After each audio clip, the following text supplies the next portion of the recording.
Welcome to This Week in Princeton Viking Sports here on VikeNation.org and ESP Media, powered by Sidearm Sports. I'm Jason Griefer, and once again, we're joined by Princeton Athletic Director Joe Roberts.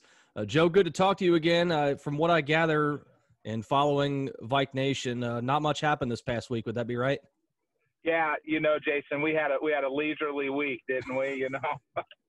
I think we were jam-packed all the way through. I even felt like we were busy yesterday at the office. So it's been a great week, though, and we're looking forward to this week as we head into homecoming. That's what this week is for us. So we're excited about what's in front of us. There we go. And the one big one that got all the attention this past Friday, we'll talk about here in just a little bit. But let's get going, and let's start with cross country. Of course, they were in action this past weekend at the Troy Invitational. Now they've got the Eaton Invite coming this Saturday. We're approaching really kind of the midway point of the season for cross country. How do you feel like your runners are progressing as we reach that midway point? I think from a time perspective, if you look at it across the board, I think we are holding our own. I think I saw 13th maybe finish out of the boys this week, or maybe it was the week before. But we're looking good as far as pace goes at practice. I've been able to observe them at some practices. Like I said earlier, Coach Cobb and Coach Campbell, they love to get out on their bicycles and follow the kids, and we've been able to see how they're setting their pace for the week. And we're looking forward to hosting an invite on the 26th of September. But I feel real good about where both the boys and the girls are right now. We obviously are not reaching the pinnacle yet. We're still preparing ourselves for that turn. But I think by the time we reach the conference meet, that'll be a real step for us. Just the fact that the kids can get out and run right now, given all of the restrictions and everything that we have to do in order for their safety during the pandemic, it's wonderful to be able to see. It's a breath of fresh air for them. And building in the right direction, that's what we like to hear. Let's move on to the links. Boys golf has really seemed to find their stride, winning 4 straight and 5 out of 6. What's impressed you about the way they've gone out and consistently delivered these results match after match? I think what you just said, the consistency has been impressive. The kids go out. Yes, we are consistently on the same courses right now. It's that point in the season where it's a lot of dual matches, where they're consistently playing the same course. So there's some familiarity there, whether it is Sharon Woods or the Mill. I feel like they're getting a lot of time out on the Mill course right now. But that part of it is very important as we are essentially a week out from the boys GMC championship. And then of course, it's hard to believe, but we've already had online voting for both boys and girls golf is up and running. So we're looking at a sectional tournament. And so what I hope that we can see out of this is, and we've got some good ones coming up with Ross, heading out to Miami Whitewater. Obviously we play a sectional out that way. The familiarity with that golf course, but getting the kids to realize that it is about going from tee to green, and that par can certainly advance you a long way, especially in the sport of high school golf. So really, really excited about this week. They've got a pretty good schedule this week, but more importantly, gearing up for that GMC. Yeah, well, on the girls' side, they have the GMC coming up this week. Where do you feel like they're at, and where do they feel like they're at heading into the tournament? Well, I think from an individual standpoint, obviously, I think Ariana's really up there, top 5 category right now, just by the way she's playing. As a whole, I think the girls are going to have a real strong finish. Our numbers, it's a numbers game for us as it has been in years past. 4 or 5 girls being able to get out there and play. We just don't have the depth that we need to get some sustainability for the program, but it's coming. I do believe that it's coming. I think the younger girls will be able to bring some more on. I think we will see some more attention to it at the middle school level as we continue to build that. Coach Talley, our middle school coach, while we only had one girl come out this year at 7th and 8th grade, I think because he's down there in that building really working with the kids, I think it could be something that we could grow on. But, I think the girls one, Walden Ponds does just an unbelievable job. They're fantastic hosts to us, and I think the girls feel that that's so important for them to get them out there on a very tough golf course and have that comfort going into it. And I think if they can get out and set the pace early and make a few putts, we're going to be okay. Something that maybe not necessarily we don't think about a whole lot is that relationship between the middle school and the high school. For the Princeton community, how important is that for you to build up that interest in athletics starting at the middle school level?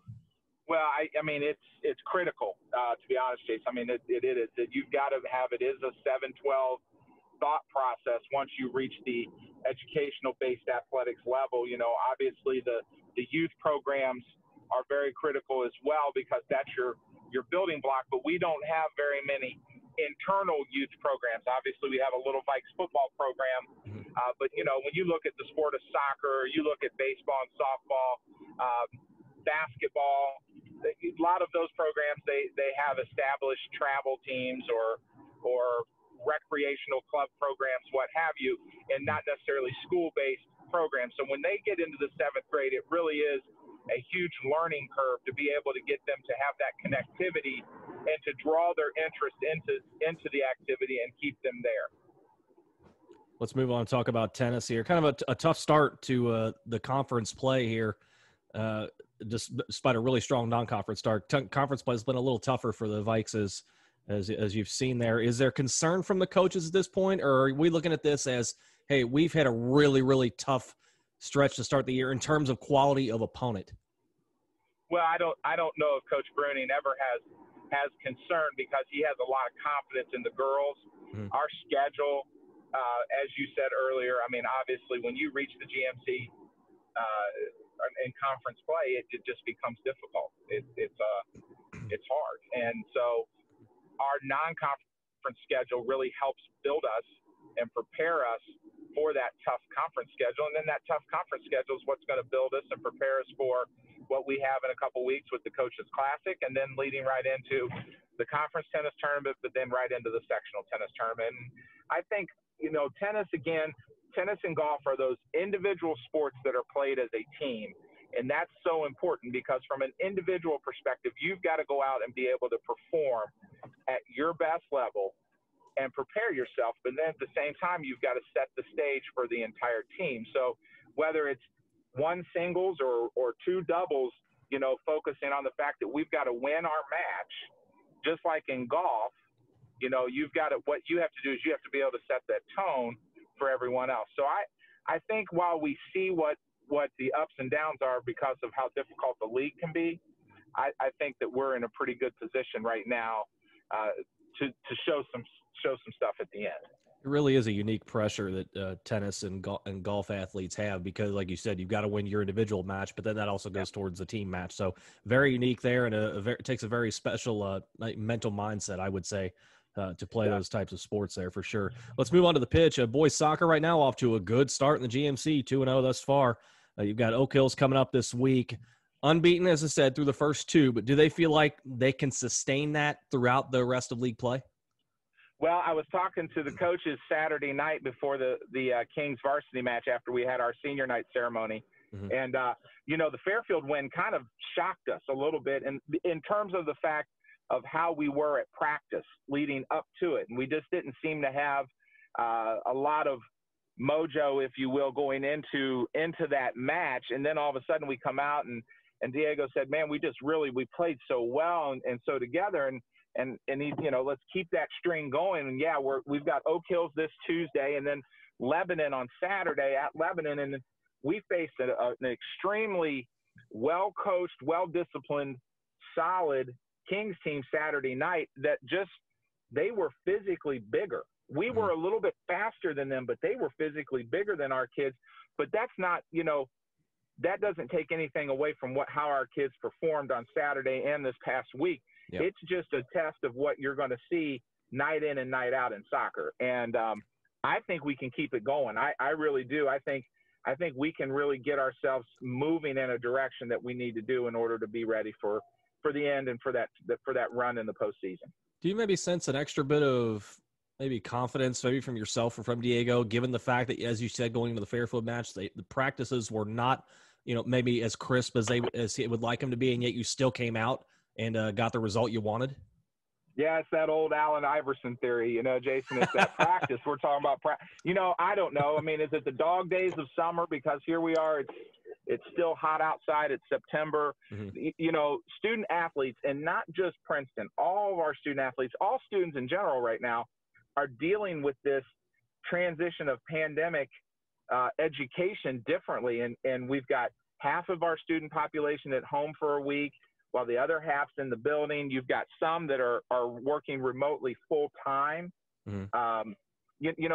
So you have a lot of that. We get out of school in the high school, we get out at 12:30, the middle school at 1:30.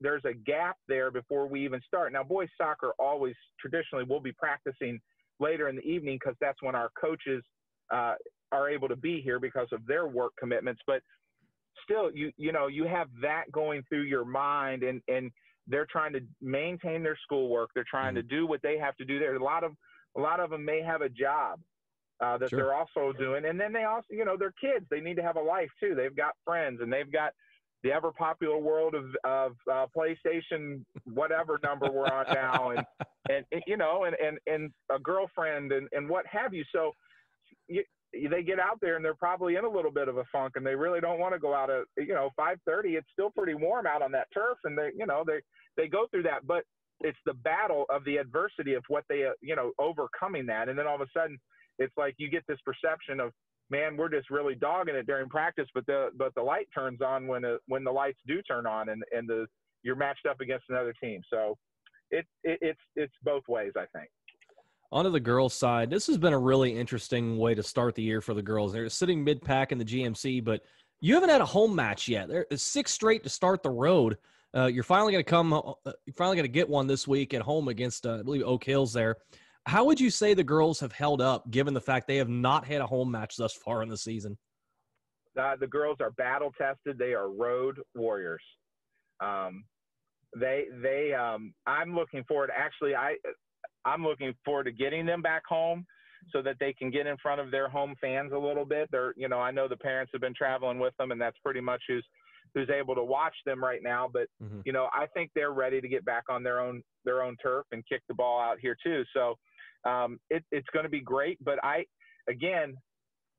the tournament environment, let's get on the bus, let's go play the game. Let's do what we've got to do. I think that helps them. And as we talked about last week, their schedule is not, doesn't warrant for a lot of instant W's, if you will. You've got to get out there and you've got to play night in and night out, and you've got to give your best each and every night. And I applaud them. I applaud for how they competed against Fairfield. I applaud how they competed against Roger Bacon. And I know the girls are hungry for a win at home and to be able to set that tone too. So we're looking forward to having them back. Yeah, it'll be good to see him there on the home front for sure. Let's talk about volleyball. Kind of a similar deal to soccer. You've played a very tough schedule thus far, but really kind of alternated wins and losses thus far through the first 8 matches of the season. What do you think? What are you seeing in them working on in practice to try and start sustaining, and building a nice win streak? Well, Coach Sparks, she's just it really is about fundamentals and trying to get the girls to. I don't know. We had this past Saturday, we had St. Bernard here, and the official would blow the whistle. If he blew it twice, he blew it 20 times on just the formation of your hands while you're trying to set the ball. Mm-hmm. And it's like, you look at it as a fan, I'm sitting there and I'm questioning it because I'm thinking, what did she do wrong? Yeah. And Coach Sparks just keeps reinforcing it's that hand motion, it's that repetitive motion, it's that sync that the girls need to continue to stay in. Mm-hmm. And she has done a very good job, her and her staff, of continually reminding the girls that it is a process. We are a different team this year, mm-hmm. In the fact that we don't have as much height, but we've got a lot of foot speed out there, and they are starting to handle their rotations very well. Last year, I would have said, man, we really need to kind of work on serving. This year, it's more about making sure they have the fundamental of the passing game sinking in. But every match, and we've had a lot of home matches, and I've been able to see them at home. I haven't seen them on the road. Oh, I did see a little bit of Lakota West. I apologize. But getting them out a little bit and getting them in front of the other teams and getting them ready again. We're going to be okay in making us a nice little run in the postseason. And that's all we can hope for at this point in the season. Lastly, let's talk about the big one that happened this past Friday with your football team. First of all, Joe, where were you in 1997? I was a fourth-year student at the University of Cincinnati. There you go. And yeah. So, well, I bring that up because for fans out there, that's the last time Princeton beat Coleraine on the football field, and that streak was finally snapped this past Friday night. Princeton winning 41-37, coming back from 17 down in the second half to do it, which makes it all the more impressive. You know, a lot of schools would look at this as a win that it can really change the program, given how good Coleraine is seemingly every year, not only in the state, but you see him in the national rankings. What has Coach Daniels said to you about the win, and how impressed were you with his leadership, given the fact that they got down 17 on the road to Coleraine and came back and won it? So all he has said to me Friday night after the game, he just said, "Wow." That's all he really said. And that was very important, because that's exactly what we should think is wow, not wow in the fact that we were able to beat Coleraine, but it was more about the way that it went down. It was a long time coming, and I think every school in the league is probably going to say the same thing about Coleraine this year, because whether you beat them or you don't, it's like, man alive, it's been a long time coming. They've won, so they've had such a sustainability, and hats off to everything that they're doing for the Cardinals. But I really enjoyed watching the way our players and the way our team handled themselves during that entire time, that entire process.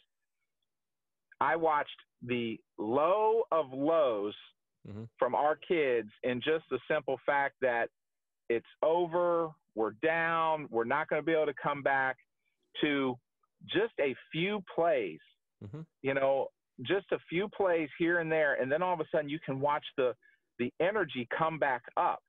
And that's what I enjoyed more than the W, was watching how the kids turned their mental mindset around to the fact that we are still in this game. And we capitalized on some mistakes that Coleraine made, but we also capitalized on some mistakes that we made. We were able to identify some mistakes and turn them into some positives. And so hats off to our entire coaching staff, hats off to our team, hats off to our team captains for keeping our kids' composure the entire time. And the coaching staff toward the end of the game, I don't know, there might have been maybe 20 seconds left in the game. Everybody's feeling it on our sideline. And our assistant coaches told every one of the kids to get off the field and line up on the track and stay there. And I'm walking down the side, and I'm telling the kids, great game, great job, act like we've done this before. And you can just sense it, because none of those kids were born in 90. Well, maybe they were born in 90. No, they weren't even alive in 1997. So they wouldn't even know, but the clock hit zero. Yeah. They sprint out to midfield. Yeah. They sprint out to midfield knowing that they can't shake hands this year. They had their 25 seconds of, we got them, but they're waving at the kids. They're waving at the Coleraine players. They come off and they get right off the field. So just the fact that we were able to celebrate that, and a lot of those, our guys and the Coleraine players, they're all friends. Yeah.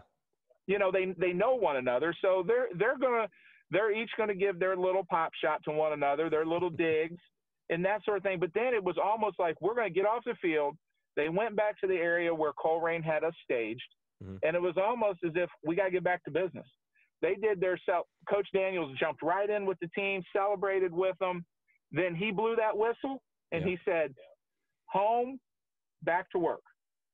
And I just value that focus that we have right now. We didn't have that every week last year. Yeah. And this year we do. And we spoke about this when we first started the conversations this year. He's given the varsity kids off on Saturdays. so that they can rest. They do have to come in for treatment if they need treatment and see our athletic training staff. Mm-hmm. But he's given them Saturdays as a day of just kind of let your body relax, kind of refocus. It's a Saturday. Watch cartoons, whatever the case may be. But then he's bringing them in on Sunday afternoons. Yeah. And they're resetting the system, and they're going through game preparation, film. They're doing their weights and conditioning at that time. And I just feel like there's just a different sense of we're here playing football, and we've got a job to do. So I really am applauding what they have going right now. I'm looking forward to a big week this week. Any concern of a hangover effect going into the game against Lakota East this week? Absolutely. First and foremost, they're high school students. Mm-hmm. Second of all, as adults, we can't rest the laurels. Was it Coach Paterno used to say you get 24 hours to celebrate, and then after that you got to go back and start working on the next opponent. Mm-hmm. But we're home, and I think that's the important part. It's homecoming week with Lakota East. Mm-hmm. We're going to recognize the Queen and her court in a fashion that we're able to do. I mean, obviously homecoming this year is going to be a virtual style event, but we do have a Queen and we will have a court. Mm-hmm. So the focus kind of needs to be on that a little bit. The weather, let's pray it doesn't change, is going to be absolutely pristine for high school football. But yeah, I mean, we'll see how they do tomorrow. Today will be a good day. But tomorrow will really be in my mind, it's the Tuesday practice is where you really know whether they're locked in and starting to gear up for Friday or not. So we'll give them a couple days to kind of get back into the swing of it here. But by tomorrow, they really start to turn their focus to what's in front of them on Friday. Well, at least here on our conversation, we're not gonna forget this result, and the program won't for a long time. You know, as we said, the first win for Princeton over Coleraine since 1997, and had to rally from 17 down to do it. What a way to cap off the week! It's been a great week thus far in Vike Nation. We look forward to another great one when we reconvene next week. Joe, what do you say? Absolutely, Jason. And you're 100% right. You know, I mean, the mood, the feelings of things, you know, falls in the air. We're in the end of summer coming around the corner here, and you know, it is great. It is great to come off of a strong weekend like we had, and we're looking forward to another great week here this week. That is Princeton Athletic Director Joe Roberts joining us here on VikeNation.org for This Week in Princeton Viking Sports here on ESP Media, powered by Sidearm Sports.